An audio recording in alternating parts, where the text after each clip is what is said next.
Morena. A bit of pressure here from Musani, but he's been able to escape him quite brilliantly. Allende. Zwane. Third appearance in the Betway Premiership this season for the veteran Timber Zwane.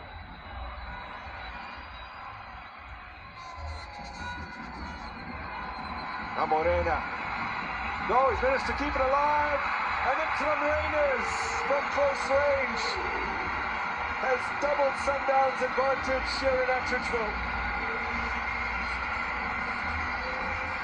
But credit must go to Morena for somehow being able to loop across towards the unmarked Rayners.